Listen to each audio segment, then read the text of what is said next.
ध्यान दीजिएगा बेटा कि आप लोगों का चैप्टर चल रहा है कक्षा 9 का विज्ञान है और कार्य ऊर्जा एवं सामर्थ्य।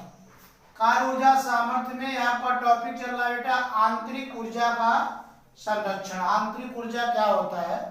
आंतरिक ऊर्जा संरक्षण के नियमानुसार ऊर्जा को ना तो आप उत्पन्न कर सकते हैं और ना ही नष्ट कर सकते हैं, बल्कि एक रूप से दूसरे रूप में आप बदल सकते हैं। आप लोग इसमें से कुछ लोग गांव क्षेत्र से बिलोंग करते हैं। आप जब खेत में काम करते करते करते थक जाते हो तो मेड़ पे बैठ जाते हैं, फिर आपका ऊर्जा जब दूसरे रूप में चेंज जाता है, आपके अंदर एनर्जी मिल जाती है, फिर आप काम करने लगते हैं। आप दौड़ते हैं तो थक जाते हैं, रुक जाते हैं, फिर रुकने के बाद फिर एनर्जी आती है, फिर दौड़ने। मतलब ऊर्जा को नष्ट नहीं किया जा सकता है और ना ही उत्पन्न किया जा सकता है, एक रूप से दूसरे रूप में बदला जा सकता है। अब ध्यान दीजिएगा, आंतरिक ऊर्जा के संरक्षण का उदाहरण इसमें है गुरुत्व के अधीन गिरती हुई वस्तु में ऊर्जा संरक्षण। इसमें देखिएगा बेटा बताया गया कि ऊर्जा जो है गतिज ऊर्जा स्थिर ऊर्जा में, स्थिर ऊर्जा गति ऊर्जा में बदलता रहता है, लेकिन दोनों का योग जो होता है प्रत्येक बिंदु पर समान होगा।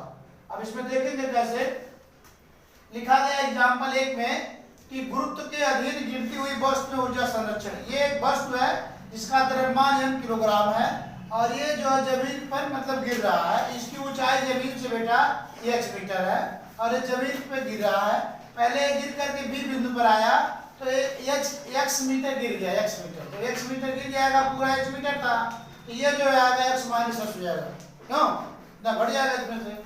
तो बेटा अब यहाँ देखिए लिखा गया है बिंदु A पर वस्तु की गति ऊर्जा, यहाँ पे A पर, यहाँ पर A पर तो स्थित है, इसका गति ऊर्जा कुछ नहीं होगा, k बराबर 0, स्थिर ऊर्जा U बराबर mgh। अब दोनों को बिंदु A पर जोड़ दिया गया, गति ऊर्जा स्थिर ऊर्जा।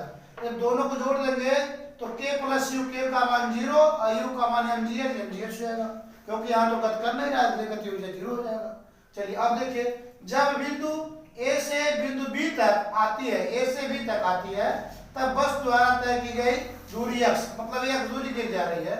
अंतिम वेग इसका यहाँ पे क्या आएगा, v स्क्वायर बराबर u स्क्वायर प्लस 2gh। ये आप पढ़े हैं, गति का तीसरा समीकरण है अंतिम वेग। अच्छा, प्रारंभिक वेग इसका क्या था बेटा, u था, और जब प्रारंभिक जब यहाँ स्थिर रही होगी तो इसका प्रारंभिक वेग क्या रहेगा, 0 रहेगा, तो ये 0 दिया जाएगा, 2gh और h की जगह पे कितना दूरी चला, x के यहाँ x लिख देंगे, ये हो जाएगा 0 का बराबर 0 हो जाएगा, गुणा करेंगे 2gx हो जाएगा, v स्क्वायर बराबर 2gx आ जाएगा बेटा। ये क्या हो गया आपका अंतिम वेग, वस्तु अंतिम वेग, मतलब बिंदु B पर इसका वेग बता रहा है। अब यहाँ देखिएगा बिंदु B पर वस्तु की गति ऊर्जा k बराबर 1/2 mv स्क्वायर, 1/2 mv, और v स्क्वायर का मान है कितना है, 2gx है, यहाँ रख दिया 2gx, 2 से 2 कट जाएगा बेटा, mgx से भी हो गया, ये क्या हो गया k, क्या हो गया k। अब बिंदु B पर वस्तु की स्थितिज ऊर्जा u बराबर mgh, तो mgh की जगह क्या लिखेंगे बेटा, x माइनस h, है ना, mgh मतलब ये कितना दूरी आया, x माइनस h।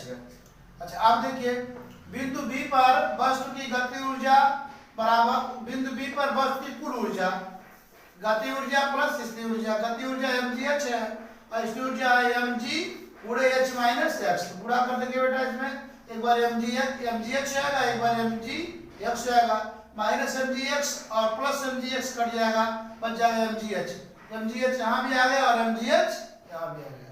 बिंदु A पर वस्तु की दोनों ऊर्जा, गति ऊर्जा और स्थिर ऊर्जा का योग आपका आ रहा है mgh, और बिंदु B पर दोनों का योग आ रहा है mgh।